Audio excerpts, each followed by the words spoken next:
It's sweet, it's seductive. Is it deadly? Tonight, the dangers of sugar. I think that sugar is a main contributing factor. Serious new warnings from serious people. The more I learn about it, the more it scares me.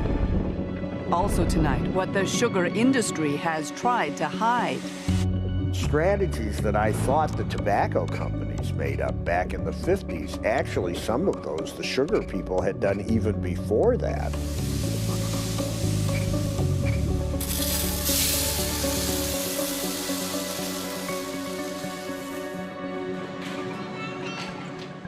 When the Breeden family goes shopping, like most Canadians, they try to buy healthy.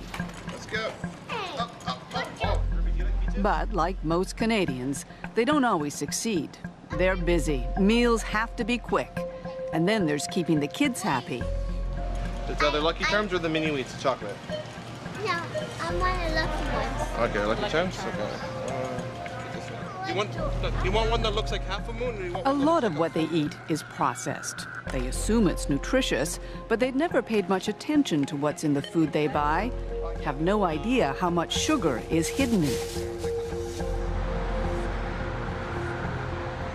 All right, guys, so I want you to just kind of start by telling me a little bit about some of the groceries that you got today and where... Registered dietitian Jacqueline Pritchard is about to help them figure it out. Have you guys ever taken a look at any of the nutrition labels or really paid The attention label to on this what the Nesquik box cereal says there are 10 grams of sugar in 3/4 of a cup. But whoever eats just 3/4 of a cup? Just check the ingredients now. says? How many of those would go into your bowl to make up your bowl of cereal? For me, I'd say probably like 8 or 9. Okay. 11. That's a lot of cereal.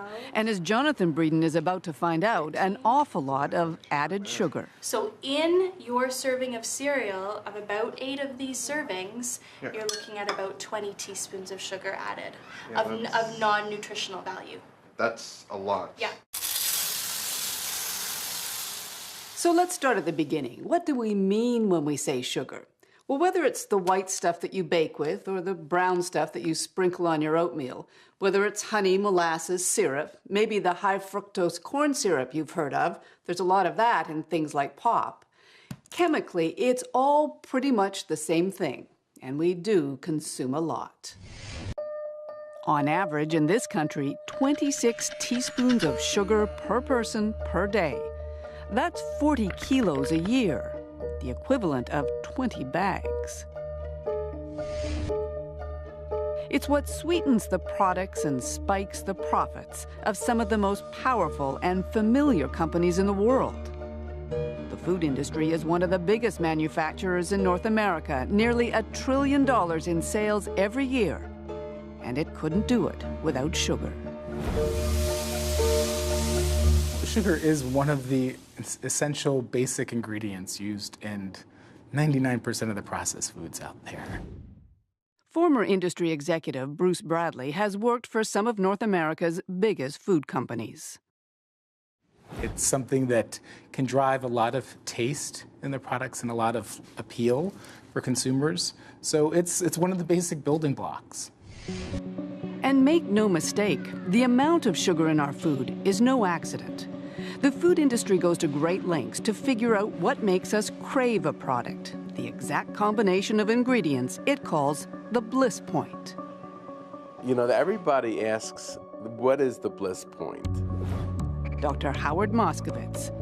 He's a longtime food industry consultant known as Dr. Bliss. The best way I can do it is to give you an example. Do you drink coffee with sugar or with milk? With milk?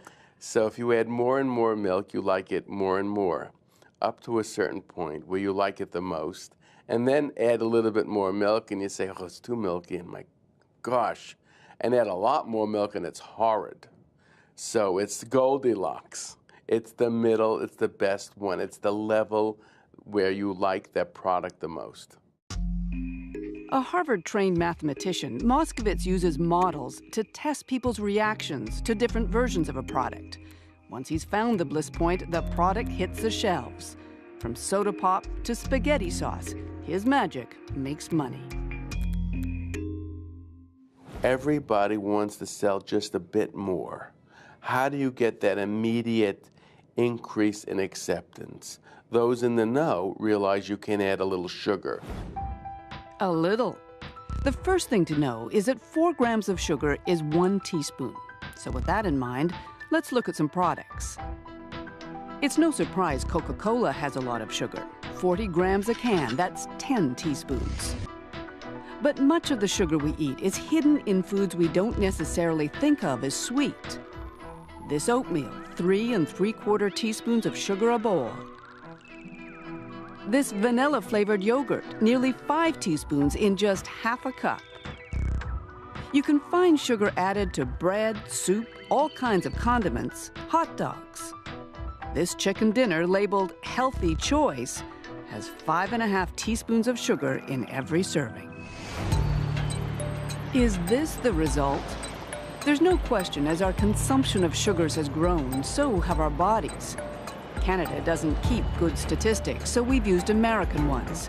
And those stats raise the troubling question, are we changing our evolutionary shape? Here's the line showing our sugar consumption for the last 50 years. Here's the number of people who've become overweight and obese. Now, look at this line. It's for cases of type 2 diabetes. And this one, diseases of the heart.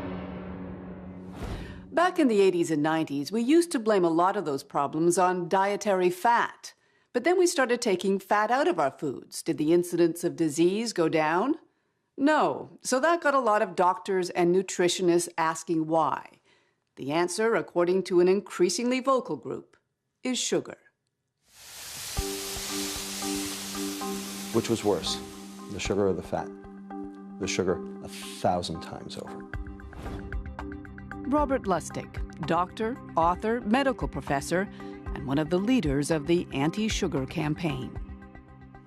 The fact is, our food supply has been altered and adulterated under our very noses and in plain sight over the past 30 years. In addition to treating obese kids, Lustig is a YouTube sensation.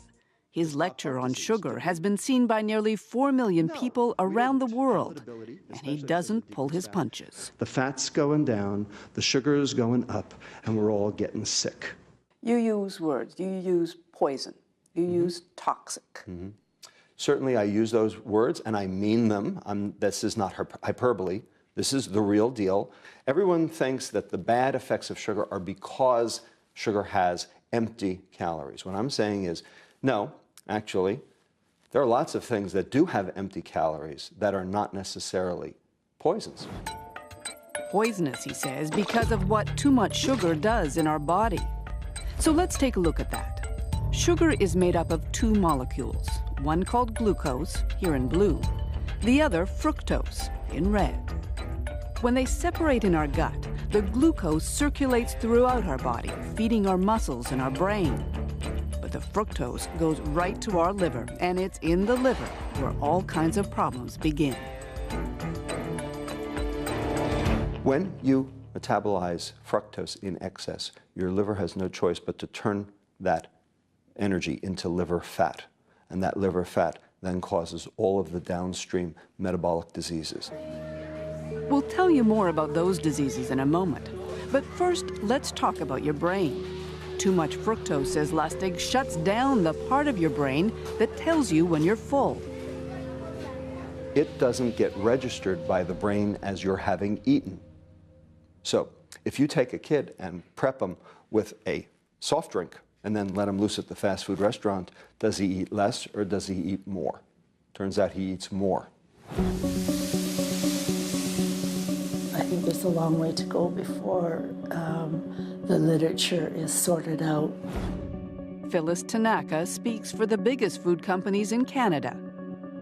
She doesn't buy Dr. Lustig's theories and doesn't think consumers should either.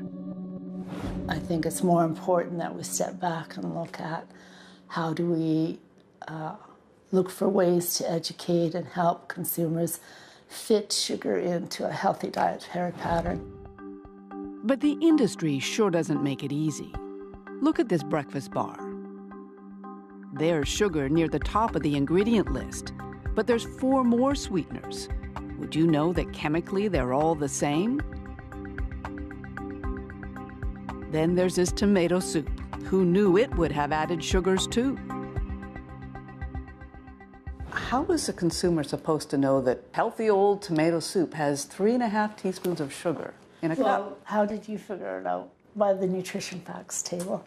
I figured that out because I've spent a lot of time recently learning about what a gram of sugar is and how to read these labels. Do you think most people know how to do that? In the last couple of years, we engaged with Health Canada on a campaign called the Nutrition Facts Education Campaign, in large part as a commitment to help Canadians understand how to go into the grocery store and make informed choices. But surely there is a way to warn people who might be interested in this that a cup of this soup brings you 3.5 teaspoons of sugar. To what end, though? Well, if they have decided that as part of their healthy diet they want to eat less sugar. Well, let me see. Then they would use this same label. The only information on the label is 14 grams of sugar in half a cup. Do you know what that means? You shouldn't have to be a dietitian to figure out how much added sugar you're eating, but it helps. Jacqueline Pritchard has added up all the sugar Jonathan eats in a week. It's pretty scary. This is your week's worth of sugar intake then. So this is equal to 245 teaspoons of sugar. That's a lot of sugar. When we come back, what all that excess sugar might be leading to.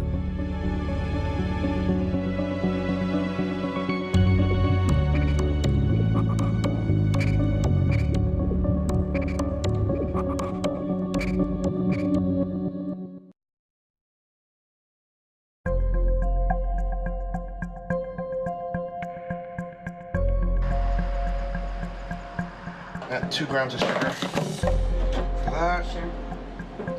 Having discovered just how much sugar is in their food, the Breeden family is on a purge. Okay, the Kraft Zesty Italian has the 1 gram of sugar in this one. They're still surprised at the kinds of products that contain sugar. But they're also determined. All of it, out it goes. Of course, they still have to eat. So to help them learn about life beyond processed foods, we've made them a deal.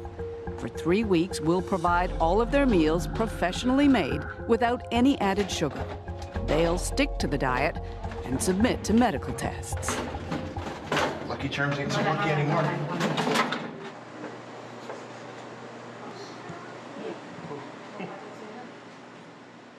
They're only in their mid-20s, but according to medical standards, both Jonathan and Anna are technically obese.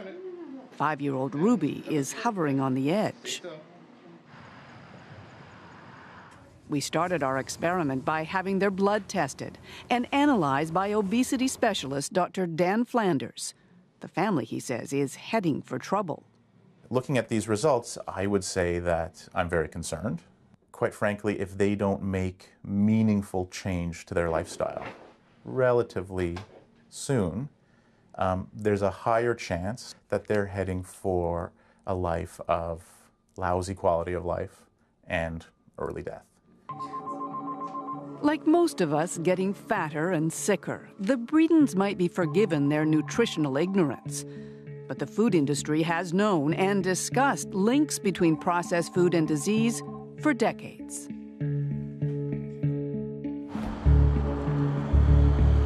It was Minneapolis, 1999. Obesity was only an emerging problem back then when the heads of America's biggest food companies arrived for a rare meeting. Among them, the heads of Kraft, Nabisco, Nestle, Coca-Cola, and General Mills. These are executives who normally are fighting each other for space on the grocery store. They don't get together very often, but in '99, they got together to talk about obesity. Reporter and author Michael Moss. He described the Minneapolis meeting in his best-selling book. And they had been pulled together by a cabal of insiders within the industry who had increasingly become concerned about both the industry's responsibility for and culpability for being blamed for obesity. They gathered at the Pillsbury Company headquarters, 31st floor.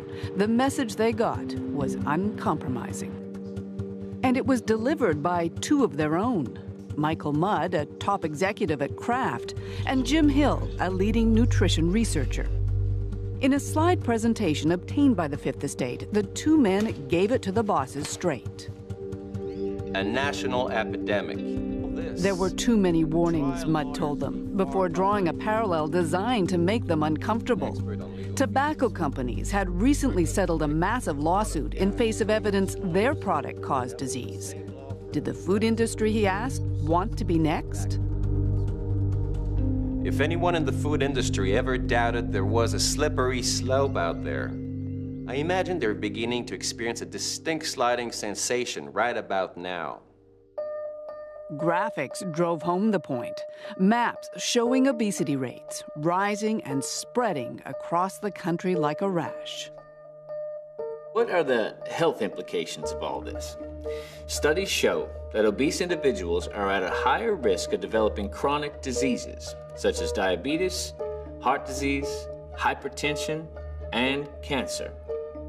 Topping the list of contributing factors, the ubiquity of inexpensive, good-tasting, supersized, energy-dense foods.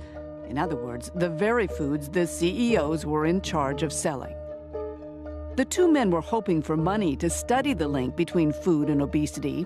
Instead, they got a tongue lashing, starting with Stephen Sanger, the head of General Mills.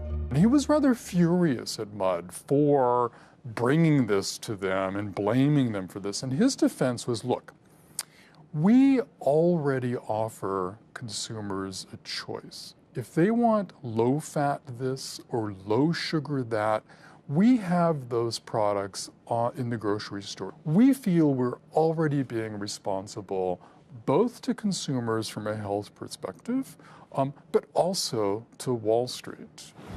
In other words, they didn't want to know. Now, it's one thing to silence troublesome voices in their own companies. Michael Mudd eventually left the food industry out of frustration. But the people who profit from sugar have proven themselves very adept at crushing dissenting voices everywhere, including in the halls of science.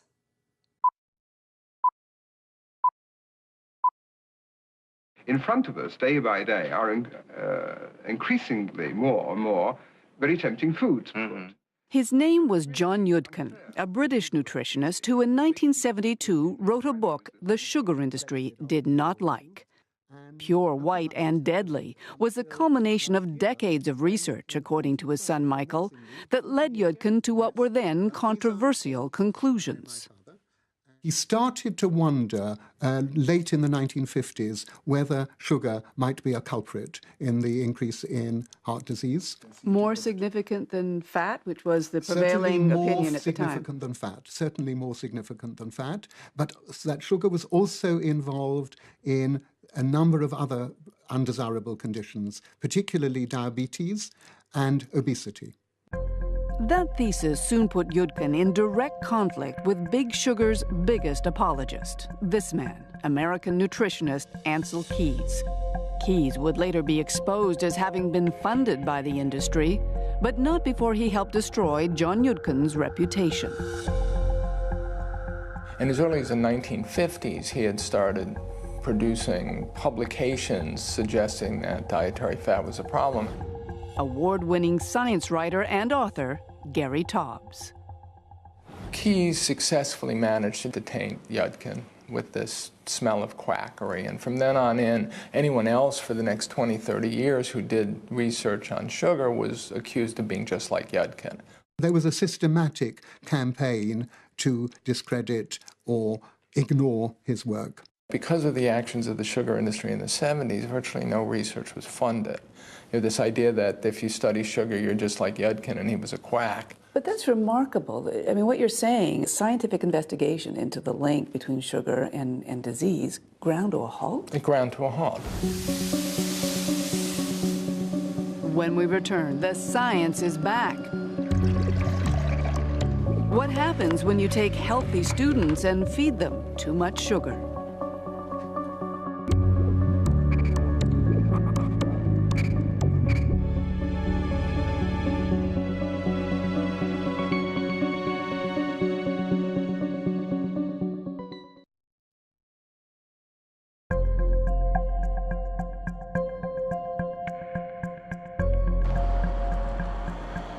It's week 1 of the Fifth Estate Sugar Challenge.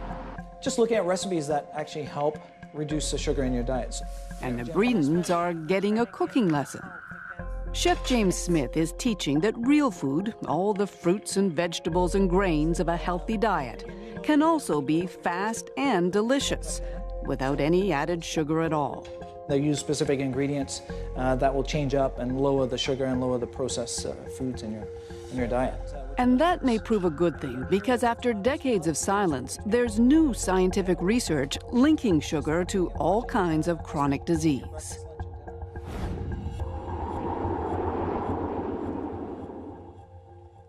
Jonathan's blood work suggests he may be on the verge of getting one. Dr. Dan Flanders. His results suggest that he's pre-diabetic, that his levels have been high, and that if we don't make some changes to his lifestyle soon, diabetes is coming. Today in North America, it's estimated more than 100 million people are diabetic or pre-diabetic. Dr. Robert Lustig is quite sure he knows why. So I can actually categorically say to you that sugar is the proximate cause of diabetes worldwide.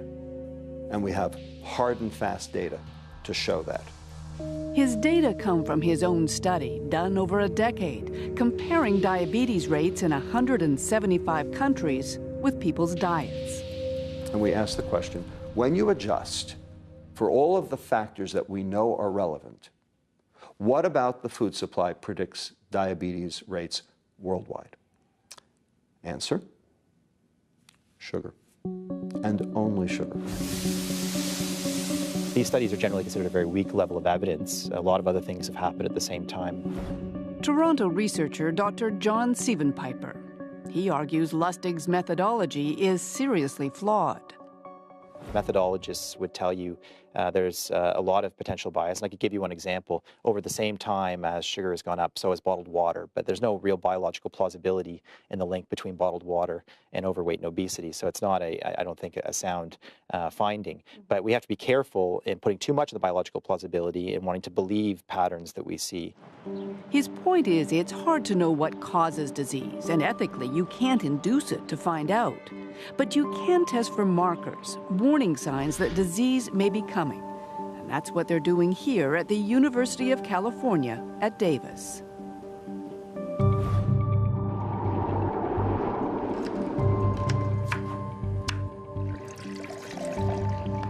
In this lab, students are the guinea pigs. The scientists are feeding them sugar to figure out if it raises the markers for heart disease. That drink contained 25% of her daily calories as high fructose corn syrup. Oh, look at this. Every time they've run the test, says Dr. Kimber Stanhope, the results have been the same. We saw increases in visceral adiposity. That means that's the fat within the abdominal region. This is the fat surrounding the liver and the intestines and the kidney. This is the fat that is associated with increased risk for diabetes and cardiovascular disease. The Breedens know that fat. Anna and Jonathan have already been diagnosed as having fatty livers, which puts them at risk for raised insulin and triglyceride levels. That's the fat in our blood. When Dr. Stanhope tested the blood of her college guinea pigs, healthy kids with healthy livers, she was shocked by how quickly they saw problems. We definitely, in 2 weeks, see increases in the risk factors for cardiovascular disease in the blood. Just in 2 weeks? In 2 weeks. But those kinds of studies don't impress everyone. after surveying a number of studies, including Dr. Stanhope's, that look at sugar and heart disease, John Siebenpiper sees no reason for alarm. And what we find when we look at those trials very carefully is that as long as you match for calories, fructose does not behave differently than does any other form of carbohydrate, namely starches, refined starches, and glucose. Now, that's not to say that they're benign, because I don't think we should be having a lot of refined starch or glucose, but it's not behaving any differently. Stanhope can't speak to the other studies, but she says she tested for all kinds of things, and it was only the fructose that caused the problems. If I had results as strong with regard to a food additive, a brand new food additive, and then I started producing these results, that additive would get pulled pretty quickly. That's how strong these results are? I think they are. In the world of cancer research, Lewis Cantley is a rock star. 5 years ago, the Cornell University professor was chosen to head a scientific dream team, a group of America's top cancer specialists brought together to supercharge the search for a cure. His findings may not be embraced by everyone, but in the cancer world, when Cantley talks, people listen. Let me ask then, do you believe that sugar consumption causes cancer? Yes, I think that eating too much sugar can definitely increase the probability of cancer and also make the outcome of people who already have cancer worse. So how? Well, let's review what sugar's made of: one molecule glucose and one fructose. We know that when there's too much fructose in the liver, it sets off a chain reaction. The pancreas produces more insulin. What Cantley now believes is that excess insulin changes cancer tumors, telling them to gobble up the glucose. What we're now learning is that some of the cancers, particularly those cancers that correlate with obesity and diabetes, often have insulin receptor on the cancer cell. The tumor, by expressing the insulin receptor, tricks the glucose into going into the tumor rather than the muscle and fat. And as a consequence, the tumor can use that glucose as a fuel to grow. So if sugar can fuel existing tumors and make them grow, can it also cause tumors to form in the first place? The science on that isn't as clear yet, but Cantley's taking no chances. It scares me, yes. I think if definitely, for example, I don't, I'll eat fruit. Fruit has sugar in it, obviously. But if I can avoid any sugar at all in any drinks that I drink or foods, I try to avoid processed foods because it's hard to find one that doesn't have sugar in it. I certainly avoid sugar when I can.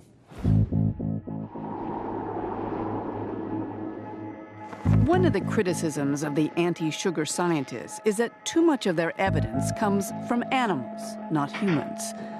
That said, here at Brown University in Rhode Island, they're doing studies they think should make a lot of humans nervous. This rat is perfectly healthy. Put him in a vat of water and he finds his way to safety every time. 5.2. Now, look at this guy. What he's been eating is the equivalent of a North American diet, complete with all the fats and sugars we regularly consume. He doesn't know where to go. His brain has been damaged. These rats were totally normal, and then they turned into demented animals. They don't remember their learning after even a day. And as the challenge gets harder and harder, they fail more and more, just like a human with Alzheimer's disease. 36.2. In this lab, the belief now is that Alzheimer's is really diabetes of the brain, linked to insulin levels, which can be affected by too much sugar. Professor Suzanne Delamonte. Insulin resistance, we now know, can occur in any organ. It can occur in the muscles, that's what diabetes is. It can occur in the liver, that causes fatty liver disease. It can occur in the ovaries, that's polycystic ovary disease. And it can occur in the brain, and we think that's Alzheimer's. Now, it's important to remember that none of this research represents the scientific mainstream. The case against sugar has not been proven. Associations on both sides of the border for Alzheimer's, cancer, diabetes, including Health Canada and the FDA, they all know about this research, and yet none of them is warning about links between sugar and disease. But there is one important group that is raising the alarm. The American Heart Association now recommends that people cut back on added sugar dramatically. Women should have no more than 6 teaspoons a day, men 9. Don't forget the total sugar intake in this country per person is 26 teaspoons a day. And yet, the Canadian food industry remains unimpressed. We've talked to people who are quite convinced that there is a relationship, a correlation between sugar and diabetes and heart disease, cancer, dementia. What happens if those people are right? At this point in time, I'm comfortable saying that the science just isn't there to support a role in chronic disease. When we come back, government goes on the attack. If your kids drink 1 bottle of soda a day, they're eating the equivalent of 50 pounds of sugar a year. The equivalent of 50 pounds of sugar from just 1 soda a day. And Big Sugar strikes back. Everywhere you turn, somebody is telling us what we can't eat.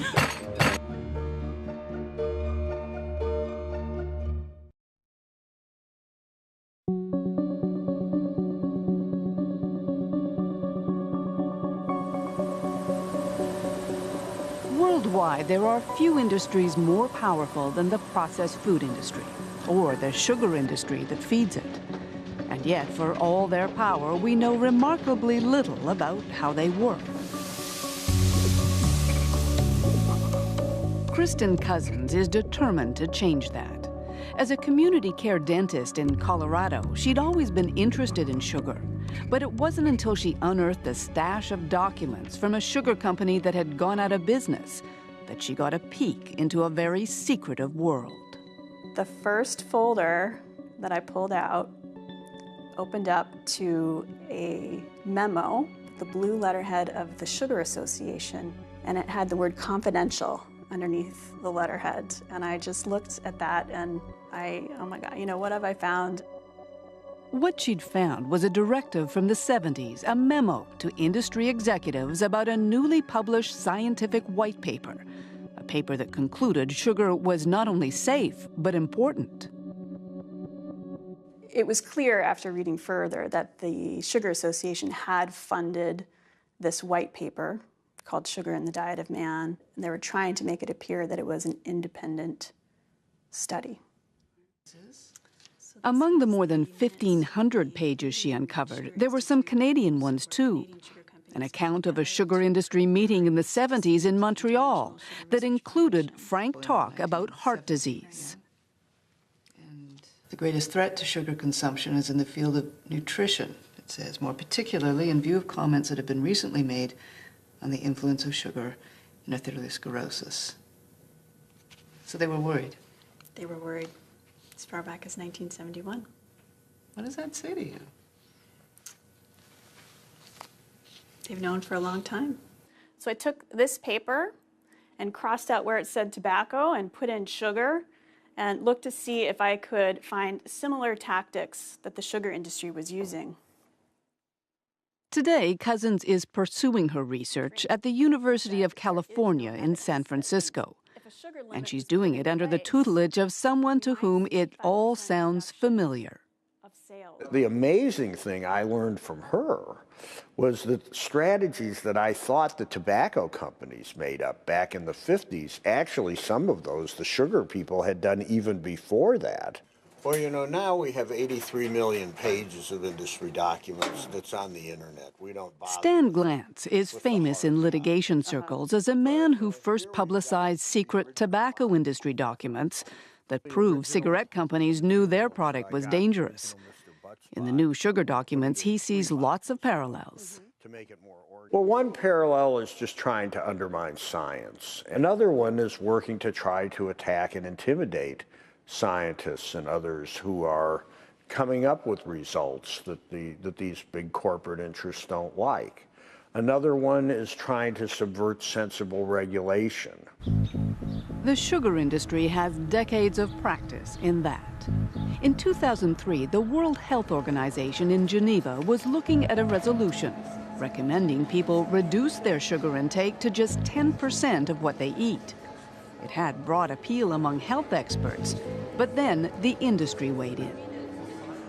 The sugar industry went to their friends in the U.S. Congress, and they got these very influential congressmen to write letters and say that this is simply unacceptable, and in fact, that the U.S. would, pull its funding for the World Health Organization if this report continued. 5 months later, the recommendation quietly disappeared. Having seen the movie before, Stan Glantz says we can't afford to let it happen again. We wouldn't have a tobacco epidemic if there wasn't a tobacco industry. We wouldn't have an obesity epidemic if there wasn't an industry that was making a lot of money selling sugar and fat and salt and things like that. And to me, the bottom line is that one of the key disease vectors for non-communicable diseases is big corporations. And I think we're going to have to get these big corporations under control. It has become a bit of a moral issue. When you see how far we've come.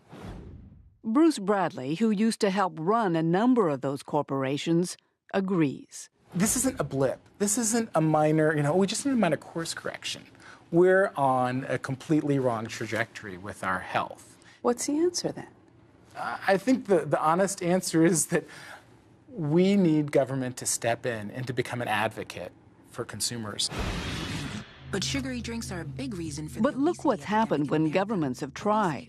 Earlier this year, New York City passed a law banning supersized sugary drinks. If your kids drink 1 bottle of soda a day, they're eating the equivalent of 50 pounds of sugar a year. The equivalent of 50 pounds of sugar from just 1 soda a day. Industry's response? To ridicule Mayor Michael Bloomberg as an overbearing nanny. The law was later overturned by the courts.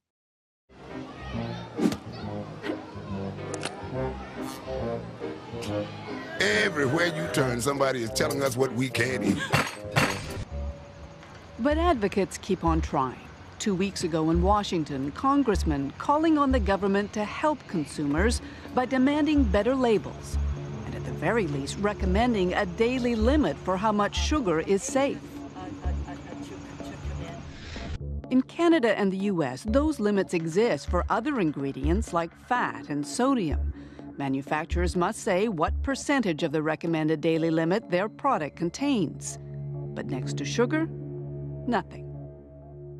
Would your association, representing the big food manufacturers in this country, would they accept an upper limit of how much sugar Canadians should be eating? That's kind of hypothetical because people are putting on the table saying this is one way to, if you want to curb the amount of sugar people are eating, this is one way to start doing that. I think the industry actually has responded to the need for a diverse supply of foods out in the retail marketplace. Across our portfolio of more than 650 beverages, we now offer over 180 low and no-calorie choices. And most of our today, even Coca-Cola, the world's largest sugar user, knows it can't ignore the health debate anymore. We'd like people to come together on something that concerns all of us: obesity. Coca-Cola and everything. But the bottom line hasn't changed. If you're getting sick from what you eat, it's your fault. For people to blame the consumer, to blame the victim in all of this, just as the tobacco companies blame the 12-year-olds they go out and addict, it's just not fair because people aren't given the information that they need if they're trying to make a good choice. As with tobacco, at some point it will all come down to lives and to dollars. The reckoning, warns Dr. Lustig, is coming. The bottom line, there will be no money left by the year 2026 for anything else because diabetes will have chewed through all of the healthcare dollars. There will be no healthcare in 13 years here in America if we do nothing, and I'm sure Canada is right behind.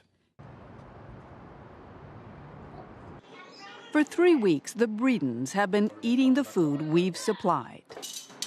How much shake do you want, Anna? They're still eating the kinds of food they like, as much as they like. The only difference, none of it's processed and none has added sugar. Okay, well, then eat some of mine because it's not too hot. So, has it made a difference? The moment of truth. In 3 weeks, Jonathan lost 1.5 inches around his waist, 8.5 pounds. Yeah. Anna's weight is down too, and her waist, where all that dangerous fat can accumulate, is down by 5 inches. Hello. And what effect did all that have on their blood work? Dr. Flanders, nice to meet you. Metabolism. Okay, so Jonathan, I'm glad to say that there's some real signs of things improving. If we have a look at your cholesterol level, it's actually gone down by 10%, which is fabulous. Your triglycerides have gone down by 20%. Okay, so Anna... Her results are equally good. And while our 3-week experiment is far from scientific proof of anything, Dr. Flanders is pleased. Could improve your health in the long. So this is some evidence that the changes that you've made to your eating are helping to make your body happier, healthier. This is fantastic news. This is really great. Well, when we first started the project, I thought the change would be like really little, that I wouldn't see anything. But to see how dramatically it's changed means to me that like it's really good. It was a big change. At first it was hell, but good results. I'm happy.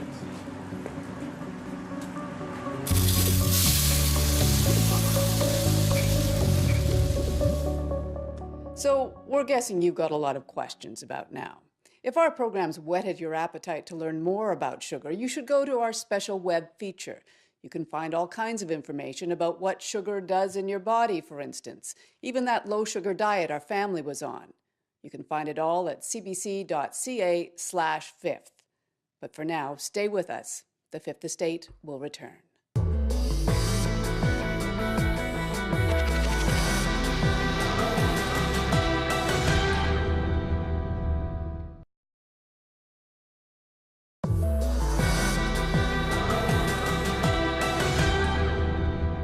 Welcome back. Now here's a look what's coming up on the Fifth Estate. I'm Mark Kelly in Bangladesh. This mountain of rubble is a monument to the 1,100 lives lost here last April, when this garment factory collapsed, unleashing the stories that had long been locked inside. 1,000 people died. No one said a thing. Do you recognize these shorts? We meet the people who make your clothes and find out where those clothes were really made. This is your address. This is where this came from. The truth that retailers don't want you to know. You've been hit. You've been hit. You've been hit. Do any of you worry that one day you may die in your factory? Of course. Dangerous factories and dark secrets made in Bangladesh. Next week on The Fifth Estate. Now don't forget to visit our website. It's at cbc.ca/fifth. You can also find out about the Fifth Estate on Facebook and on Twitter. I'm Gillian Findlay, and for everyone here at the Fifth Estate, thanks for watching. We'll see you soon.